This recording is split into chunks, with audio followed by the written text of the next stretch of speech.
My name is Elise Calder, and I'm 32 years old. On the Sunday it ended, the apartment smelled like cardamom tea and brand new paper.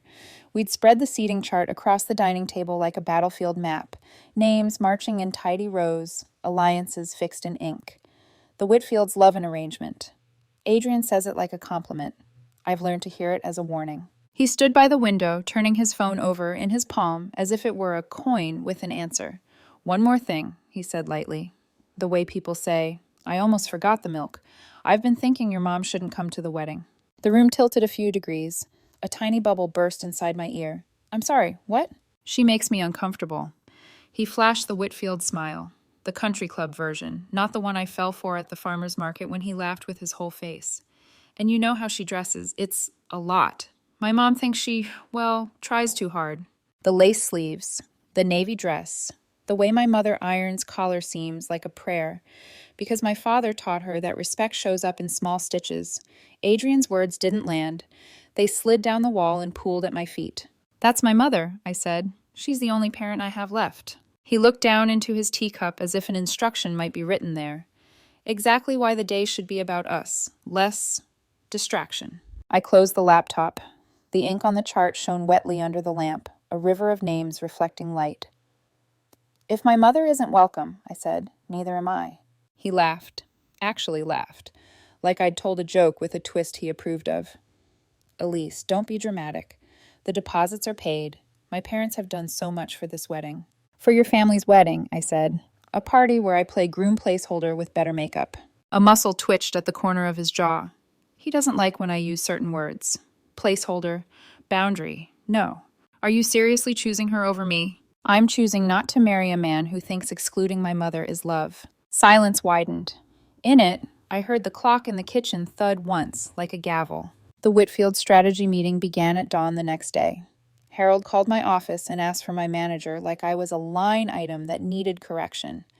Sandra said, "Personal matters stay personal," and hung up, then swiveled in her chair and gave me a look that said both "I've got you" and also, "Are you okay?" By lunch, Gloria had called my mother. Your daughter is destroying my son over something silly, she said, as if this were a spilled glass, not a principle. My mother's voice when she told me was soft. I would have gladly stayed home if it made you happy. That's exactly why you deserve to be there, Mom, I said, picking the dried ink from my finger. It clung like a bruise. Tuesday, the doorbell cam recorded Adrian with Brittany and Anastasia. They rotated through knocks and pleas like a chorus line. Elise, baby, be reasonable, Adrian coaxed. Brittany tried the economics. Do you know how much this costs? Anastasia went for the optics. Think of the photos. I watched on my phone from the back exit of my building, gym bag over my shoulder, heart hitting a steady boxing rhythm. Left, right, stay up, guard your face. Wednesday morning, a text from Adrian appeared under a photo of cufflinks and a tie. Is this really what you want? I replied, please send Stephanie's contact info. I'll handle the cancellations. He answered, you're not canceling my wedding. I stared at the words until they blurred into something truer. It was never ours. The Whitfields escalated. They always do. Gloria posted vague shards about toxic dynamics. A cousin I barely knew unfriended my mother and wrote a paragraph about class. At 9 p.m., my mom called, voice shaking in that careful way she uses when she won't cry while I'm on the line. Someone sent an anonymous letter to the district, she said. Financial impropriety. Elise, The floor fell away in a clean line. My mother has worked in the same school for 27 years. Her office smells like dry erase markers and peppermint candies she hands to nervous kids during math tests. She wears comfortable flats and a gold watch my father gave her the year I left for college. If you cut my mother open, you would find a ledger that balances to the penny and a heart that erases every late fine if you just promise to do better next time. I drove to Adrian's apartment with the letter printed out, the envelope's ink bleeding slightly where I'd held it too long.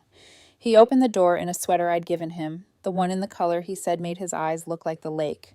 The fake review at my company was petty, I said without preamble. Going after my mother's job is criminal. His face arranged itself into innocence. I don't know what you're talking about. Adrian. I lifted my phone. Screenshots of you asking Anastasia for her cousin who knows how to find things. The Google review traced to Brittany's IP. I have enough to get every vendor to enforce their morality clauses and cancel the Whitfield party with no refund. The word refund did the work. His gaze flicked, there, just there, to the framed invoice on his console table. The Whitfields frame invoices like art, proof of taste. You wouldn't, he said. I wasn't going to, I said, voice steady, like I'd practiced it in a mirror. Then you went after my mom. You have 24 hours to send a written apology to the district clarifying the letter was false, or I start making calls. He blinked, and underneath the blink was the first honest thing I'd seen all week. Panic. The wedding is in 2 weeks, he said, very small. Then you better hurry. I left before he could say my name in that pleading way, the way that always made me second-guess the boundary I just drew. In the car, I put my forehead against the steering wheel and exhaled until my chest felt like a scraped plate. By morning, my mother forwarded an email. To whom it may concern. The language was stilted, clearly lawyer-scrubbed, but the important words gleamed like coins at the bottom of a fountain. False. Apologize. No evidence. Regret. I printed it and slipped it into a folder marked with a thin stripe of lace washi tape. It was a silly touch, but it felt right. My father used to joke that my mother could fix the world with a needle and thread. She never did it to show off. She did it because care should be visible, even when people call it too much, especially then. That night, I made tea and called Mom. We talked about her day, about the fourth graders building tiny cities out of cereal boxes. We didn't mention the Whitfields. At the sink, the ink I'd been worrying off my finger finally washed away, swirling into the drain like a small storm that couldn't hold itself together anymore. In the quiet after, I stood at the window and watched the streetlights smear gold across wet pavement. Relief felt less like victory and more like the moment a tight dress loosens. Breath comes back, ribs expand. The space where a wedding should be yawned open, yes. But there was also room now for something I recognized. My life, uncluttered by a family who curated reality like a mood board. My phone buzzed on the counter, Marcus from the country club. A check-in with a side of gossip. Stephanie, efficient as ever, requesting written confirmation that there would be no Calder-Whitfield wedding, so she could start unwinding what could be unwound. I typed, confirmed. Please update all vendors accordingly. If Adrian wants a party, it's his party, not ours. I added a thank you, because my mother raised me to. As I hit send, a thought floated up. Quiet, almost tender. It takes a spine to do nothing. To refuse to walk into a room where you are expected to disappear yourself for someone else's comfort. I pressed my palm flat to the cool window. Outside, a neighbor laughed. Someone dragged a rolling suitcase over the curb. A bus sighed to a stop. The city kept moving. So did I. The Whitfields would not forgive this. I knew that. Something in their house would crack. The curated portrait frame, the holiday seating order, the thin skin of a story they liked better than the truth. In the fracture, they would rage. But tonight, in my small kitchen with the cardamom, the ink finally gone from my hands, I let the quiet sit. I let it win. Good night, Dad, I said out loud, surprising myself. It didn't echo. It just landed, softly, safely, and stayed. The day after the apology to my mother's district, an email from Stephanie slid into my inbox with the subject line, Calder-Whitfield wedding confirmation. It was the professional equivalent of a raised eyebrow. Hi, Elise. The groom insists everything is proceeding, but I don't have confirmations from you on attire, timeline, or vows. Please advise. I called her on my lunch break, standing under the lone ficus that survives on our office mezzanine. There is no Calder-Whitfield wedding, I said. I ended the engagement 2 Sundays ago. Stephanie exhaled, one neat, carefully hidden breath. Understood. A beat. For what it's worth, he tried to file your vows with me last week. Pre-written. They included a promise that you would defer to his family's judgment in all major matters. I declined to attach them.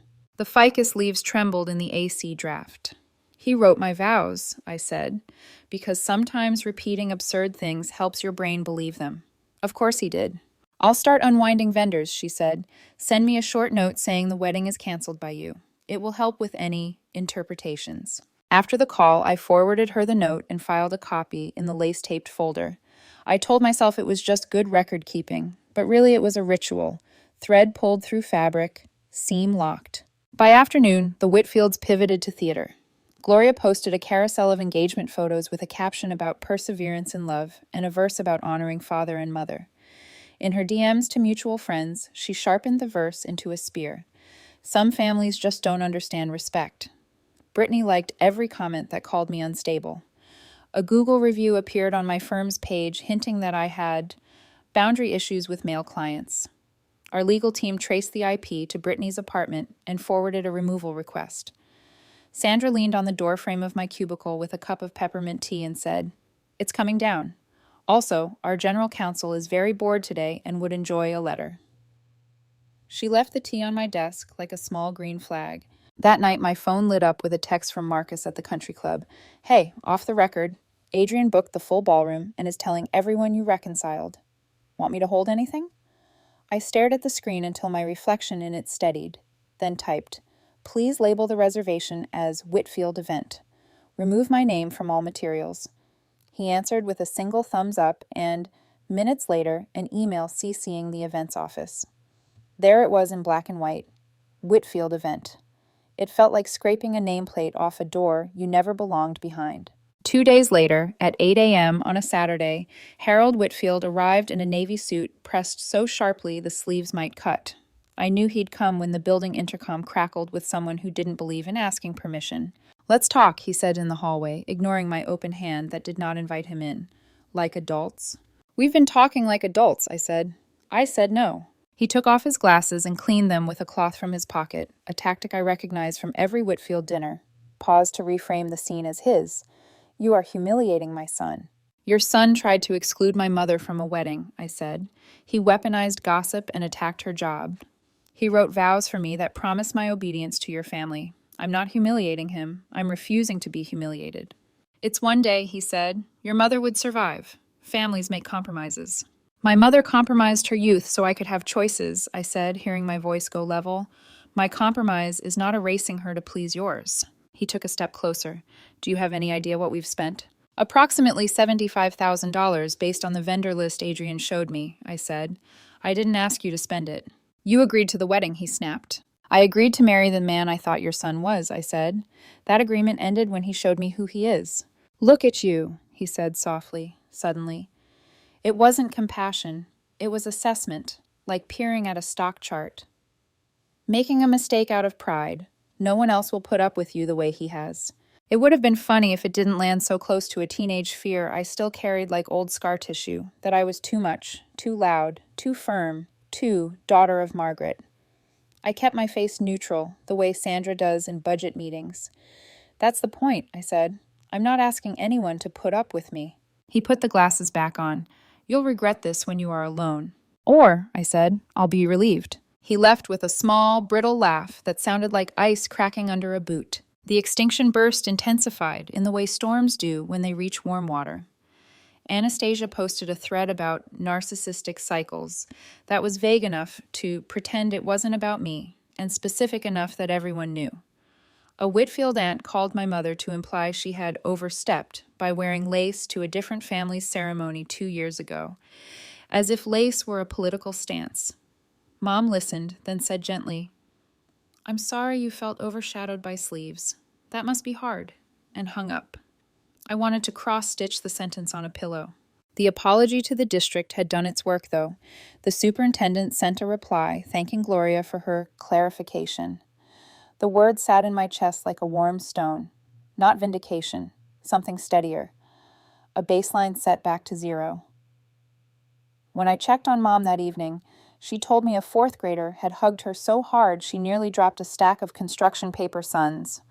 "We planted the paperwhites today," she said. "I thought of your father." After I hung up, I went to the gym. Not to become a new person, to feel the one I already was.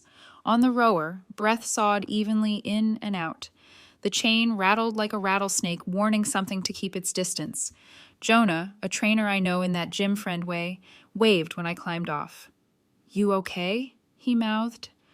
I lifted a shoulder, half yes, half not your problem, and he didn't push.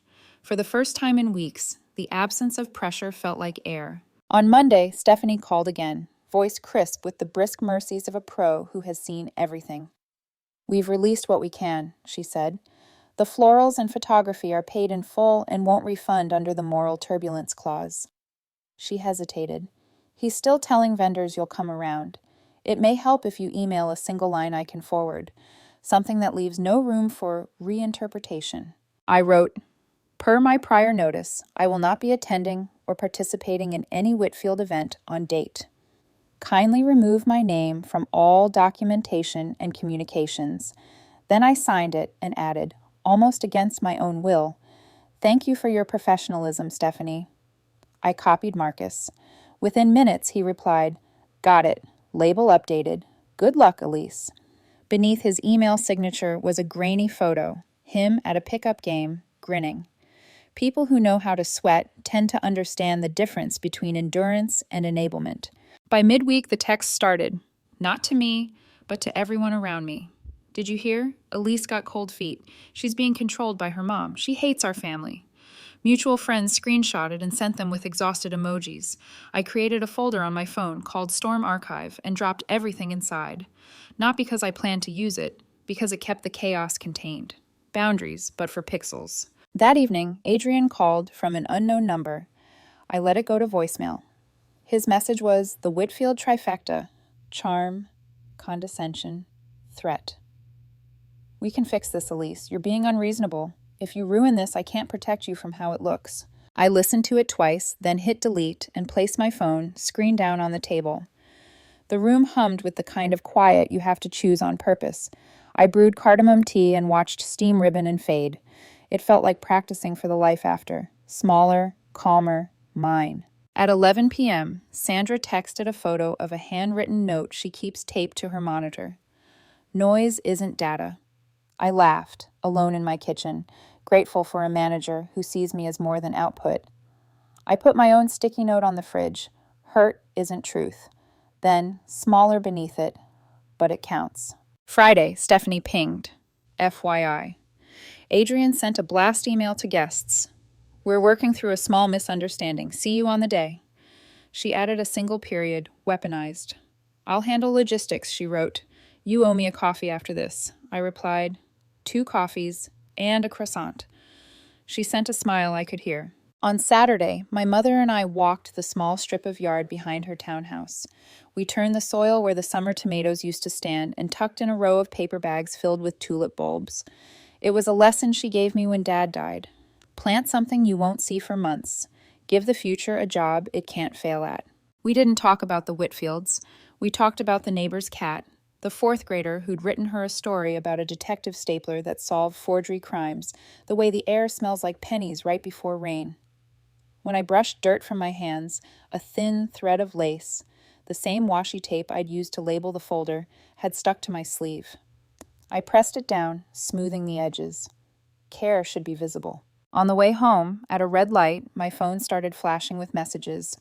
Marcus, a mutual friend. Then Stephanie. I didn't open them, not yet. The light turned green and I drove on, the city sliding by. Bakery, bus stop, the laundromat with the forever flickering sign. I knew, somewhere flat in my chest, that the storm had found its warm water again, that it would spin itself up into something public and extravagant because spectacle was the language the Whitfields spoke best. Let it. I had bulbs in the ground and dirt under my nails and a mother whose sleeves were exactly as lacy as she wanted them to be. I had proof where proof mattered and quiet where quiet counted. I had the kind of no that kept me whole. At home, I set my keys in the bowl by the door and finally thumbed open Stephanie's text. Elise, please tell me you know what's happening. I breathed in, slow and even. Tea, thread, soil. Then I tapped call. The morning of what should have been the Calder-Whitfield wedding, I was kneeling in my mother's garden, pressing bulbs into cold earth. The air smelled faintly of damp leaves and cinnamon. She'd lit a candle in the kitchen, for the season, she said, as though fall could be coaxed in early. My phone was inside, muffled in my jacket pocket, when it started to vibrate. Once, twice. Then a continuous buzz that sounded like a trapped insect. When I finally checked it, 17 notifications blinked like hazard lights. First, Marcus from the country club. Elise, is everything okay? Guests are here, groom is ready, but no bride. He's saying you're just running late. Then, mutual friends. Where are you? Ceremony was supposed to start 20 minutes ago. And finally, Stephanie, please tell me you know what's happening. I called her back. Her voice, normally crisp as cut paper, frayed at the edges. He's in the bridal suite. Hair slicked, tie perfect, telling everyone you're arriving any minute. His parents are pacing the hallway. Guests are murmuring. I've stalled with champagne, but... Elise, he actually booked this as a wedding. I stared at the dirt on my palms, the crescent moons under my nails. He really believed I'd come. He's been telling vendors for 2 weeks that you reconciled, she said, that you saw reason. The absurdity was so complete it circled into horror. Stephanie, please make it clear. There is no Calder-Whitfield wedding. Not now, not ever. I'll do it, she said, but he's unraveling. Be prepared. The unraveling came 15 minutes later, when Brittany's number lit up my screen. I answered because some part of me needed to hear it, needed to close the door myself. His voice was high, broken in half. You humiliated me. Everyone saw. They're whispering, Elise. My parents spent everything. You made me look like a fool. I took a breath, steady. Adrian, 3 weeks ago, I told you I wasn't coming. You chose not to believe me. You made me look insane. No, I said quietly. I didn't make you do anything. You chose to show up to a wedding without a bride. Silence. Then, soft, like a boy who'd lost his toy. I thought you'd realize you were making a mistake. That you'd see this was bigger than your mother. The word mistake hit like a pebble dropped in a well. Deep, small ripples. I almost pitied him. Almost. This was never about my mother, I said. It was about respect. And Adrian, respect isn't negotiable. I hung up before he could answer. My hand trembled, not with doubt, but with the ache of holding a line so tight it cut. Back at my mother's, the world was simpler. Bulbs lined in neat rows, soil tamped, the kettle whistling softly on the stove.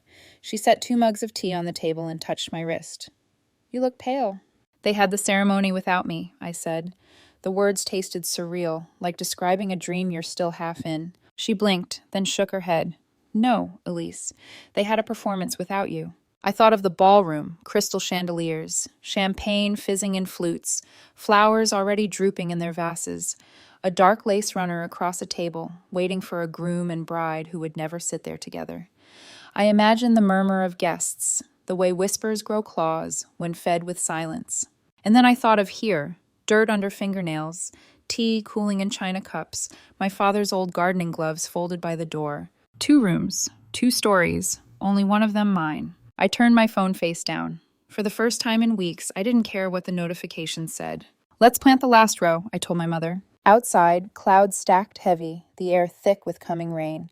We pressed bulbs deep and patted soil over them, seeds of something that wouldn't bloom until spring, but would bloom nonetheless. The Whitfields had their spectacle. I had my quiet. And in that quiet, I was finally beginning to breathe. By Monday morning, the fallout was impossible to ignore. Screenshots of the wedding with no bride were circulating like wildfire. Someone had posted a grainy clip from the ballroom. Adrian, red-faced, pacing the aisle while the string quartet faltered into silence. Guests shuffled, whispers hissed, champagne glasses clinked nervously. Then Gloria's voice, shrill and desperate, cut through.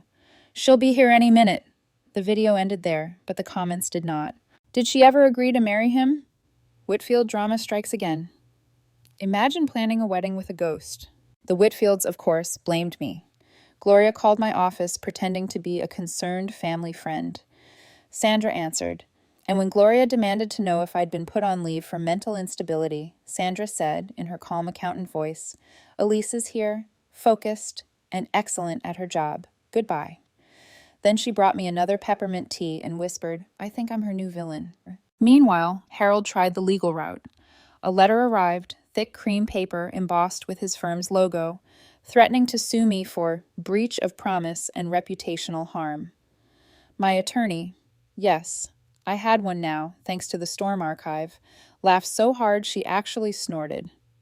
You can't sue someone for not attending their own canceled wedding, she said, scribbling return to sender on the envelope. Vendors began to leak sympathy. Marcus texted, Your ex's meltdown was biblical. Whole ballroom charged, no refunds. Gloria almost fainted when she saw the invoice. Stephanie, ever professional, added, In 15 years, I've never seen Karma write a guest list this neatly. But it wasn't all noise. There was also grace. My mother received a commendation from her school district for handling the false letter with dignity and professionalism. They even gave her a small plaque, which she tucked in a drawer, embarrassed. "I don't need trophies," she said. But when she turned away, I saw her smile, soft, private, the kind you keep for yourself. As for me, I found myself sitting across from Jonah, the trainer from the gym, sharing coffee after a Saturday workout. His hands were rough, calloused, but when he spoke, he didn't try to fill every silence. "You've been through a lot," he said simply.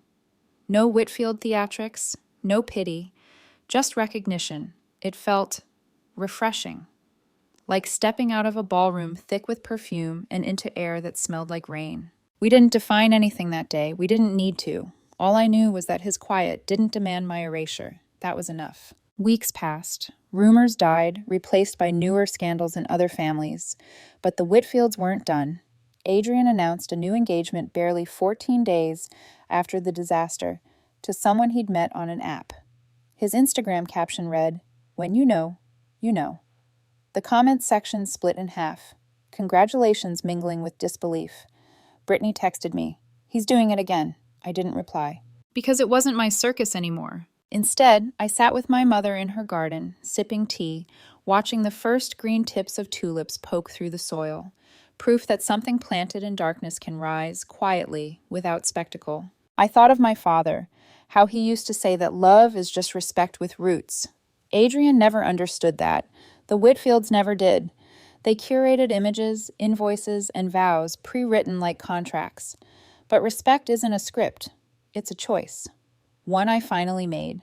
And the lace motif, my mother's lace sleeves, the washi tape on my folder, no longer felt like a weapon they could mock. It was what it always had been, visible care, a thread binding me to where I came from, not something to be trimmed away. As for the next chapter, maybe it would be Jonah, maybe not. But if there was another wedding in my future, my mother would be there, lace sleeves and all, because that's what family does. They show up. And the Whitfields? They can keep their empty ballroom.